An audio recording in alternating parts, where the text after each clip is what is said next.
After a double shift at the hospital, she just wanted to fill up her tank and go home, until 2 officers surrounded her car. What they didn't know, her father was Delta Force. She didn't even want to stop. Tamika Rollins was running on caffeine, adrenaline, and a mother's willpower. 2 back-to-back shifts at Baldwin County Hospital had left her feet sore, her eyes dry, and her mind floating somewhere between exhaustion and survival. It was close to 11:30 p.m. The twins were already at home with the neighbor, and she just needed to make it back to her small house on West Elm before midnight. But the gaslight blinked orange. She pulled into an old Shell station just outside Milledgeville, Georgia. It was one of those half-lit lots with flickering overheads and a dusty snack aisle behind thick, bulletproof glass. Her silver Toyota Camry crept up to pump number 4. She left the engine running, not wanting to risk the car acting up again. Scrubs still wrinkled from the ICU, Tamika reached for her card, glanced around, and exhaled. Then headlights flared in her rearview mirror. A Baldwin County Sheriff's SUV swung in behind her, fast. She squinted.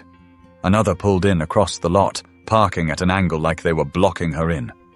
2 officers stepped out, young, maybe mid-30s. Hands already on their belts. Tamika's stomach turned, but she kept her hands visible and didn't move. "Ma'am," the first officer said, approaching with a flashlight. "Can I see your license and registration?" She blinked. "Is there a problem, officer?" "We got a call about a suspicious vehicle matching this description. Need to make sure it's not stolen." Her voice stayed calm. "I just got off work. I'm a nurse at Baldwin County General. My ID's still on me." She pointed slowly to her hospital badge clipped to her top. Her fingers trembled. The officer didn't glance at it. "Registration and ID. Now." She reached for her wallet on the passenger seat, slow, deliberate, heart thumping like it might climb out of her chest. She'd done everything right. Hands where they could see. Clear voice. No sudden moves. Still, there was something in their tone. Something practiced. "What's your business here?" The second officer chimed in, circling around to the passenger side. "Gas station closed in 10. I needed gas. My tank's empty." "You live around here?" "Yes." He leaned in, eyes darting toward the back seat where a car seat sat covered with a small fleece blanket. "You got someone with you?" "No, just me." A pause. Then the first officer said, "Pop the trunk." Her eyebrows lifted. "Excuse me?" "Pop the trunk." She stared at him. "On what grounds?" The officer stepped forward, his voice hardening. "Ma'am, this is a routine request. If you don't comply, we may have to escalate." Tamika swallowed. She could almost feel her heart pressing against her ribs. Not tonight. Not after everything she'd gone through. Not with her kids waiting. "I'm calling my father," she said quietly. "Ma'am, we're giving you a lawful order." She raised one hand slowly. "I'm calling my father, right now." There was something about the way she said it. Not loud, not defiant. Just certain. She turned her back to them, keeping one hand raised, and dialed the number she knew by heart. He picked up after one ring. "Tamika." Her throat tightened. "Daddy, I need you to come to the Shell station off Highway 22, right now." A pause. Then only 3 words. "I'm on my way." She hung up. The officers exchanged glances. "What was that?" one asked. She didn't answer. They weren't going to like who was coming, but they had no idea just how badly they'd misjudged her. The night air had turned thick with silence. Tamika stood still, phone in one hand, heart in the other. The officers didn't back off. If anything, they drew in closer, like they were sizing her up now that she had the nerve to make a phone call. She wasn't yelling. She wasn't crying. That seemed to bother them more than anything else. "You don't want to make this more complicated than it needs to be," the one with the square jaw said. His nameplate read Hobson. The other one, quieter but watching every move she made, was Deputy Fielder. Fielder looked younger, more unsure. But he wasn't stopping Hobson, just standing by, letting it all play out. "I'm standing here, doing nothing wrong," Tamika said. "You asked for ID, I gave it. You asked where I live, I told you. Why are you still pressing me?" "We're not pressing you," Hobson replied, voice clipped. "We're doing our job. Your job doesn't include treating people like criminals without cause." Hobson stepped even closer, hand brushing over his holster. Not grabbing, not unholstering, just reminding. "You got a problem with law enforcement?" Tamika let out a breath. "No. I have a problem with being treated like I'm guilty for existing." That was when he smirked. A little twitch at the corner of his mouth, like she'd just confirmed what he thought all along. "You keep pushing," he said, "and we'll have to bring you in. Loitering. Interfering with an investigation." "Investigation of what?" she asked, her voice sharper now. "I stopped for gas. That's it. No one called on me. You're making something out of nothing." Fielder finally stepped in, his voice less rigid. "We got a vague report about a silver vehicle in this area. Could have been a mix-up." Tamika turned to him, eyes narrowing. "So let me get this straight. You pulled in behind me with backup for a vague report." He didn't answer. "I'm a nurse. I just came off a 14-hour shift saving people's lives. I've got 2 kids at home, and I'm standing here being treated like I robbed the place." Silence stretched again, heavy and awkward. That's when the clerk inside stepped out. Young guy, maybe 19. Skinny, tall, wearing a bright orange hoodie with grease stains on the sleeves. "Hey, officers," he said, trying to keep his voice neutral. "She's been here like 2 minutes. Ain't bothering anybody. Cameras caught everything if you need it." Hobson shot him a glare. "Stay inside, son. This doesn't concern you." The kid looked at Tamika, then back at the deputies. "It kinda does. She's just getting gas." "Get inside." He backed away, muttering under his breath. Tamika glanced at the pump. Still not started. Her hands were trembling too hard to type in her PIN. She looked back at Hobson. "I'm not scared of you," he chuckled. "You should be." But even as he said it, something about her stillness seemed to make him uneasy. Far in the distance, tires hissed over gravel. A vehicle turned off the highway and crept into the lot. Black SUV, windows tinted deep. It rolled to a stop in the space next to her car like it had every right to be there. Which it did. The driver's door opened. Out stepped a man. About 6'3". Solid build. Stone grey, close-cropped hair. Eyes that didn't wander. Skin dark and weathered. He moved like someone who didn't need to announce himself. Didn't ask for permission. "Tamika," he said. "Daddy," she exhaled, and her shoulders dropped an inch. Not relaxed. Just braced. Colonel Darius Rollins didn't look at the officers right away. He looked at his daughter, checked her face, her posture, her hands. Then he turned his head, slow and deliberate, toward Hobson and Fielder. "Problem here, gentlemen?" he asked. But neither of them seemed ready to answer. Colonel Darius Rollins didn't raise his voice. He didn't need to. There was something about him. How he stood, how his eyes locked onto Hobson's without blinking, that shifted the energy in the parking lot. It was the kind of presence you didn't learn in a classroom or on patrol. It came from years of commanding soldiers in places the average man couldn't even pronounce.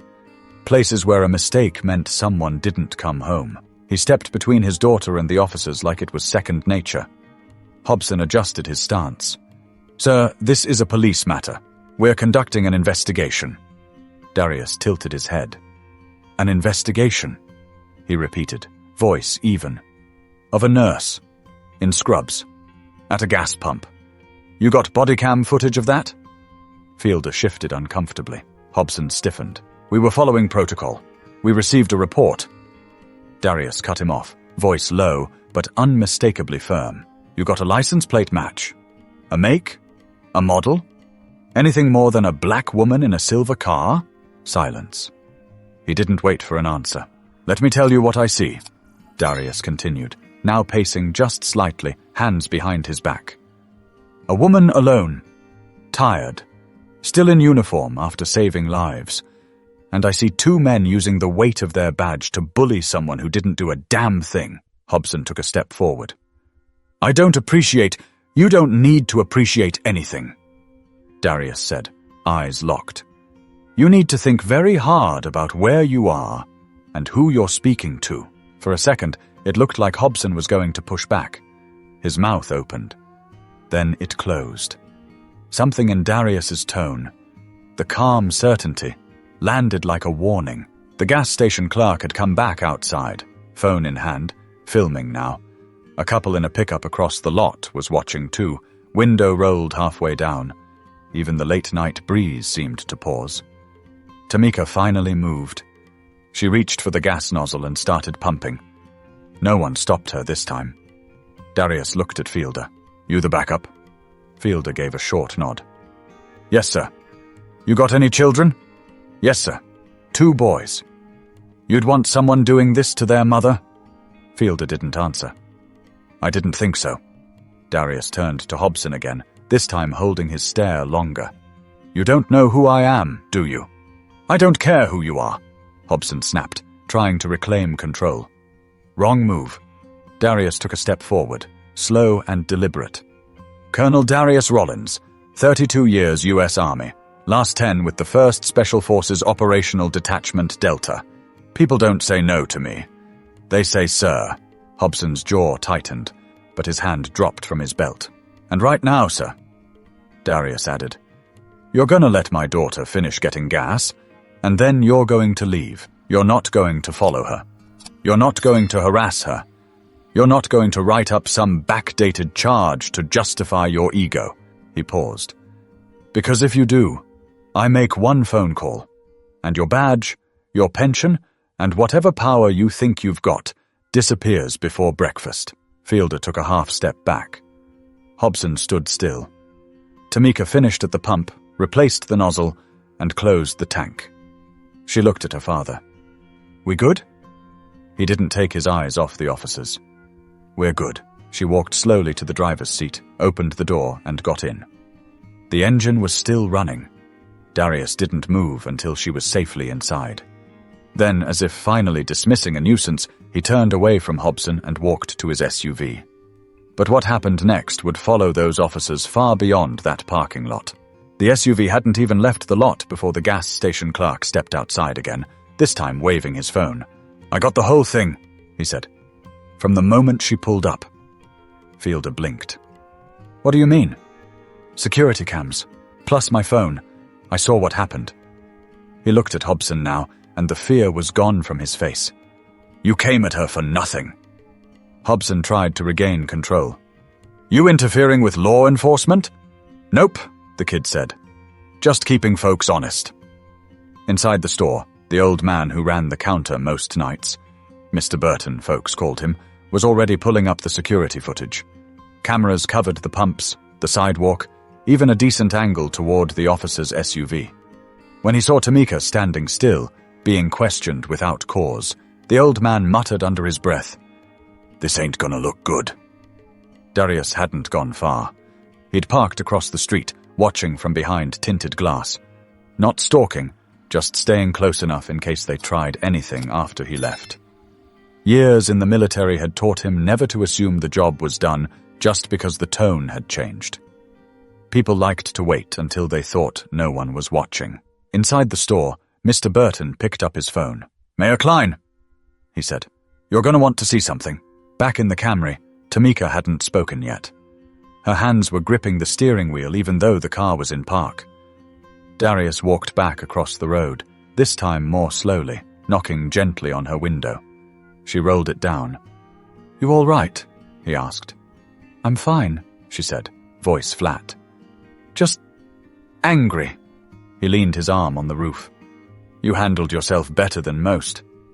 They always look at me like I'm lying, she said, finally turning to face him. Like being black and tired in public is some kind of threat. He looked at her for a long moment, then said, You didn't fold. You didn't cry. You stayed standing, but I shouldn't have to. No, he agreed. You shouldn't. She looked at him. Were you always like that? Calm, I mean. He smiled just slightly. Not always. But I learned the loudest man in the room usually has the least power. Silence can be its own weapon. She nodded slowly. I need to be more like that. He shook his head. No, you need to be you. But you don't have to fight every war alone. Just then, another car pulled into the lot. Sleek black sedan, tinted windows, city tags. A man in a navy suit stepped out, clipboard in hand. He moved quickly toward Mr. Burton inside the store. Mayor Clive Klein had been re-elected twice. Small town, limited scandals. But he'd seen what happened when officers made headlines for the wrong reasons. He reviewed the footage twice, then asked the clerk to email it to the city server. No words, just a firm nod. Outside, Fielder got back into his cruiser. Hobson lingered, chewing his cheek, then followed. Darius stepped back as Tamika started to pull out. "You heading home?" he asked. "Yeah, I'll follow you." She didn't argue. They drove off, one behind the other. Slow, calm, but this wasn't over. Inside the mayor's office the next morning, 3 names were on his desk. 2 deputies and a gas station clerk. One with a complaint, one with a record of pushing boundaries, one with a phone full of receipts. But before the day ended, word had spread that things wouldn't be swept under the rug this time. By 9 Baldwin County was buzzing, and not in a good way. Phones rang, emails pinged. A clip from the gas station had already made its way onto local Facebook groups. Just 2 minutes long, shaky, filmed from the clerk's phone, but clear enough to see everything. A tired nurse in scrubs, 2 officers pressing her for no reason. Then the black SUV. Then the man who changed everything with nothing more than a voice and a stare. By noon, the county sheriff's office had released a short statement. "The incident at the Shell station is under internal review. Both deputies involved have been placed on temporary administrative leave pending investigation." But the town was already talking. Down at Bishop's Diner, Miss Linda was wiping down the counter when she heard the news. "Tamika Rollins. That's Shirley's girl, ain't it? Always been polite, that one." At Baldwin County General, Tamika clocked in as usual. Some of her co-workers gave her longer looks than usual. One nurse leaned in and whispered, "Saw the video. You handled that like a boss." Tamika just nodded and kept moving. There were people to help, IVs to check. No time to process the storm she'd just stepped out of. Meanwhile, Darius Rollins wasn't sitting idle. He wasn't the kind of man to raise hell in public, but he knew how to make phone calls that moved quietly through the right channels. Generals, former colonels, contacts in DC, people who didn't ask how he was doing. They asked who needed to be spoken to. Still, something bothered him more than what had happened at the station. It was what Tamika hadn't said. The calmness she wore like armor. The way her hands had trembled, not in fear, but in fatigue. He remembered when she was little, how she'd stand on the front porch waiting for him to come home from deployment, tiny braids bouncing as she ran to him. She never asked what he did overseas, never questioned the time he missed. She just hugged him like he was still 10 feet tall. And now, she was the one standing tall, in a parking lot under pressure, alone, until he showed up. Later that evening, he showed up at her place. She lived in a modest 1-story house near Lake Sinclair. Nothing fancy, but clean, safe. The twins were on the living room floor building a Lego fortress. Tamika was in the kitchen, stirring a pot of chicken soup. "Smells like something real," Darius said as he walked in. She smirked. "You eat yet?" "Always make room for yours." They sat at the small kitchen table, steam rising between them. No words for a while. Then Tamika asked, "You think they'll actually do something this time?" Darius tilted his head. "They already started. That video. It made its rounds. You're not just a nurse anymore. You're a face in a story that doesn't go away quietly." "I don't want to be a face," she said. "I just want to raise my kids and not get followed at gas stations." "I know. But sometimes the stories find us whether we want them or not." She stirred her soup slowly. "I just kept thinking, what if the boys were with me?" Darius leaned forward. "Then they would have seen how a strong woman handles pressure, and how a father backs her up." She didn't say anything after that, just reached for his hand, squeezed it once, then let go. Across town at the sheriff's office, Fielder sat in a meeting room, quiet, watching the video again on a city laptop. Hobson sat across from him, red-faced, arms crossed. The internal affairs officer took notes silently. In the background, someone mentioned the mayor had reached out to the state attorney general's office. Things were moving now. Fast. But the biggest shift was happening in the hearts of those who'd seen the video and realized silence was no longer an option. By the third day, it wasn't just local. Regional news picked up the story. The headline was short, direct. Hospital nurse questioned without cause. Father's presence shifts entire encounter. Photos of Tamika in scrubs, framed beside a still of her father at the gas station, circulated online. News vans showed up outside Baldwin County General. A reporter tried to approach her in the parking lot. She didn't speak, just walked inside and clocked in. Tamika wasn't trying to be famous. She wasn't looking for praise. She wanted her boys to grow up safe. She wanted to keep doing her job, helping people who came into the ER scared and in pain. But for the first time in years, people were calling her name for something other than a patient's room. At home, her inbox filled with messages from strangers, nurses in other states, single mums, military families, young women who said, "I saw you. I've been there too." It was overwhelming. She printed one out and taped it to the fridge. Just one. You held your ground, and it reminded me not to shrink in the face of wrong. Meanwhile, Sheriff Brunner, who had been quiet through the entire storm, finally made a public statement. He didn't dodge. He didn't deflect. At a town hall meeting, he stood in front of a packed room at the Milledgeville Civic Center and said, "This department failed someone. We're taking steps to make sure it doesn't happen again." He looked at the audience for a long moment, then added, "And to Ms. Rollins and her family, I apologize." Darius didn't clap. He didn't nod. But he watched from the back of the room, arms crossed. Not with suspicion, but with measured understanding. He knew real accountability wasn't about speeches. It was about follow-through. And to Sheriff Brunner's credit, things did start to change. Mandatory body cam training was enforced.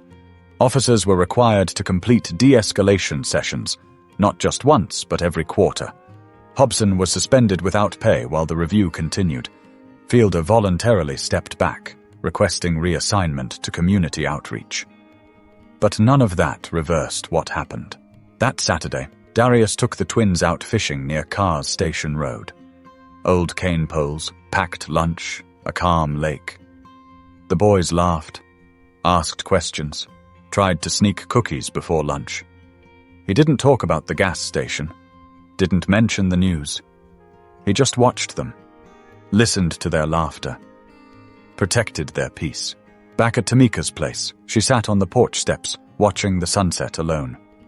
A neighbor walked over, carrying a plate of banana bread.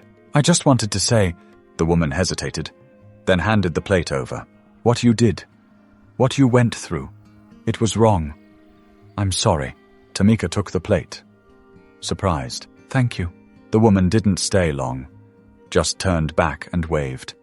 Moments like that, small, quiet, honest, meant more than any headline. Later that evening, Darius sat across from Tamika again, a soft jazz station playing low in the background. "You know," he said, "what happened might fade in the news, but those boys will remember." Tamika looked at him, tired but steady. "Yeah, that's what scares me." "Don't let it," he said. "Let it shape them.